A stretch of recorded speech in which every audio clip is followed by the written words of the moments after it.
Assalamualaikum warahmatullahi wabarakatuh.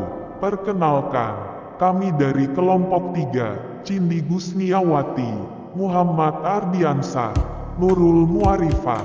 Di sini kelompok kami akan membahas tentang sejarah perkembangan tokoh mazhab Imam Syafi'i, latar belakang kehidupan Imam Syafi'i. Beliau mempunyai nama lengkap yaitu Muhammad bin Idris bin Abbas bin Utsman bin Syafi'i. Beliau lahir di Gaza, Palestina, pada tahun 150 Hijriah atau 767 Masehi, dan beliau wafat di Mesir pada tahun 204 Hijriah atau 820 Masehi.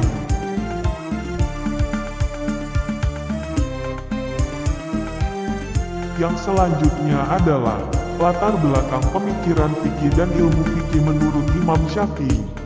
Imam Syafi'i mempunyai pemikiran yang konvergensi atau pertemuan antara tradisionalis dan rasional.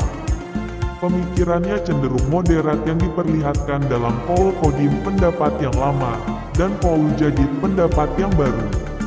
Adapun landasan pemikiran yang dibangun oleh Imam Syafi'i, antara lain, yang pertama, dalil yang diambil dalam menentukan hukum yaitu Al-Quran, hadis, ijma, qiyas, serta dipertajam urutannya. Yang kedua, menjelaskan kewajiban mengikuti jalan orang beriman ijma.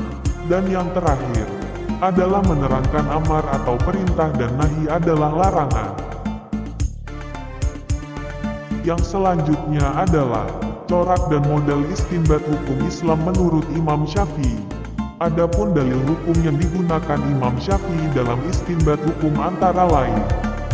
Yang pertama, Al-Quran. Imam Syafi'i menerapkan bahwa Al-Quran merupakan sumber hukum Islam yang paling pokok, bahkan beliau berpendapat.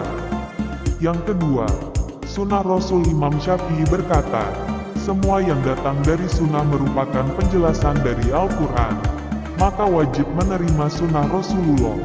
Karena Allah Subhanahu wa Ta'ala mewajibkan hambanya untuk menaati Rasulnya dari memenuhi hukum-hukumnya.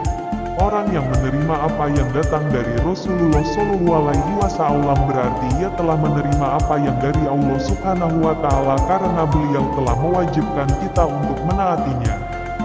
Yang ketiga adalah ijma, merupakan kesepakatan imam-imam mujtahid yang ada dalam suatu masa tertentu.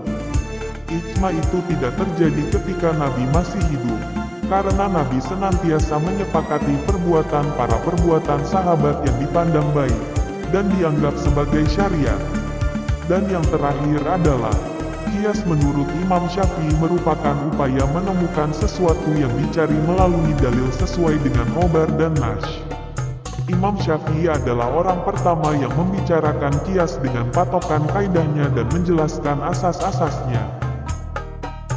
Mungkin hanya itu saja yang bisa kelompok kami sampaikan tentang sejarah perkembangan tokoh mazhab Imam Syafi'i. Kurang lebihnya mohon maaf. Semoga bermanfaat dan menambah wawasan bagi kita semuanya. Cukup sekian dan terima kasih. Wassalamualaikum warahmatullahi wabarakatuh.